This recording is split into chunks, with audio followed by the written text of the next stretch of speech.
Olá! Na aula de hoje, trataremos do tema de funções que descrevem de acordo com o tempo a posição, a velocidade e a aceleração de movimentos periódicos. Vamos para a aula?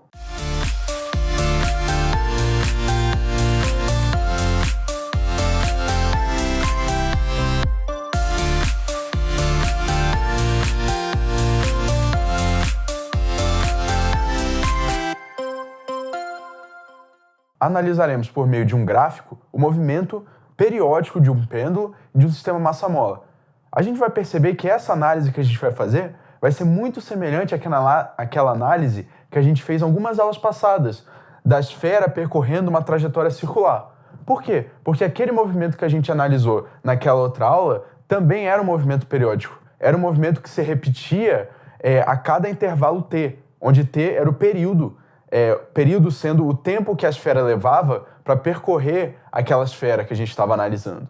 Porém, essa análise que a gente vai fazer difere um pouquinho no sentido de que o movimento pode ser em um eixo vertical, horizontal, pode ser tem mais liberdade de ser diferente fisicamente e orientado espacialmente, ou seja, não vai ser um movimento tão direto, tão simples como era o caso da esfera, né? Da esfera que percorria aquela trajetória circular.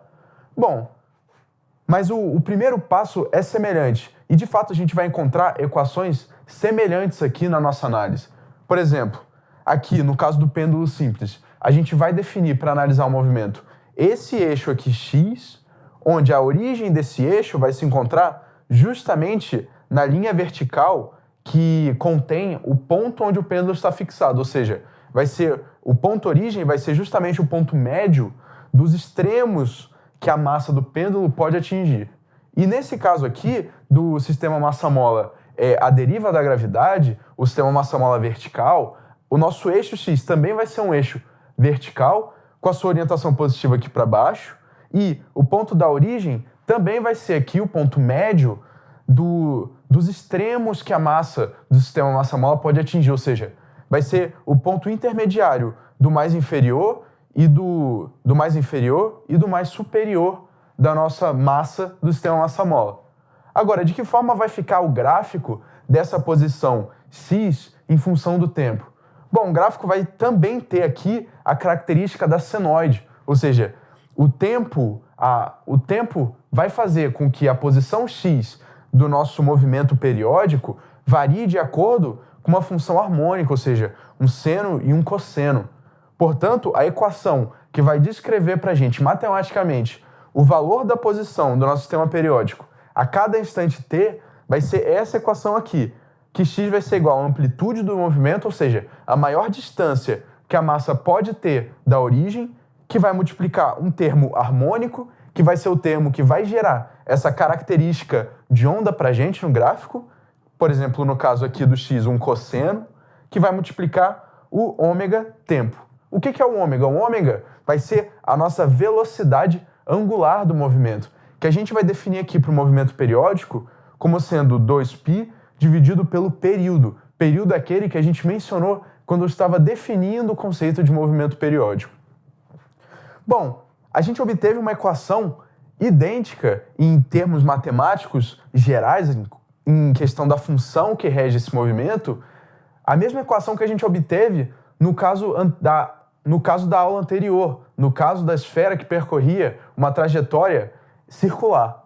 Portanto, as equações de velocidade e aceleração vão ser análogas à daquela aula anterior, porque a aula anterior, de fato, também era um movimento periódico que a gente não tinha definido ainda com certo rigor, mas também era e também vai apresentar equações semelhantes a esses casos aqui que a gente está analisando.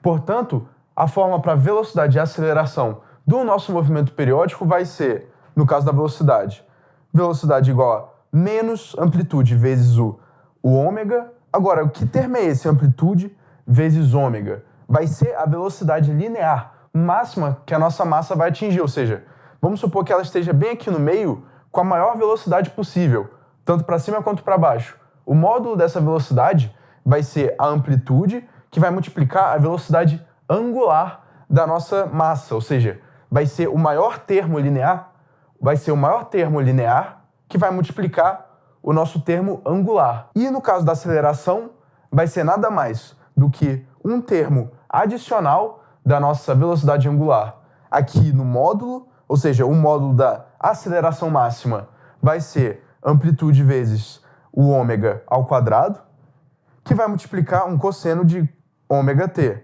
E no caso da velocidade, eu ia multiplicar um seno de ômega t. Qual é a diferença entre um termo, uma grandeza, trabalhar com cosseno e a outra trabalhar com seno? Bom, isso só nos diz a diferença de intensidades máxima e mínima para cada grandeza, dependendo da posição da massa. Ou seja, os termos aqui que dependem de cosseno vão apresentar seus máximos valores nas extremidades aqui do movimento. Ou seja, os máximos valores em módulo da posição, como depende do cosseno, vai ser justamente nos extremos. E, de fato, nos extremos, a massa vai atingir a maior distância em relação à origem. Então, o x vai se maximizar nos extremos do movimento. Por isso que trabalha aqui com cosseno. Mesma coisa a aceleração. Nos extremos, a gente sabe que a velocidade da nossa massa vai ser nula. E se a velocidade é nula, a tendência da aceleração de retornar a massa para a origem, de ganhar velocidade, vai ser máxima. Ou seja, no caso da aceleração, ela também vai se maximizar nos extremos. Já no caso da velocidade, não é bem assim, porque a velocidade nos extremos ela é nula. Porque se a massa aqui, no caso do sistema massa-mola, está descendo e ela chega no extremo, ela vai subir, ou seja, o movimento que antes era para baixo vai passar a ser para cima, ou seja, nesse instante limite aqui, essa velocidade vai ser nula. E a mesma coisa aqui para cima, ou seja, a velocidade ela vai se maximizar não nos extremos, mas sim aqui no ponto de origem, onde a aceleração fez o máximo de influência, em um certo sentido, na velocidade. Portanto, a gente pode concluir com essa aula que o movimento periódico tem uma análise matemática muito semelhante à análise da massa que descrevia uma trajetória circular, que a gente fez essa análise em aulas anteriores, agora com a particularidade de que o movimento não necessita mais ser rigorosamente uma esfera, pode ser, no caso do pêndulo simples aqui, uma reta aqui no eixo horizontal, ou no caso do sistema massa-mola, um deslocamento no eixo vertical aqui, onde a massa se desloca para cima e para baixo de acordo com a força da gravidade. Portanto, essa análise, com essa particularidade, vai retornar funções semelhantes aqui para as equações da posição, da velocidade e da aceleração das massas, e ressaltamos também o porquê da diferença de algumas grandezas trabalharem com cosseno e outras trabalharem com seno. Muito obrigado.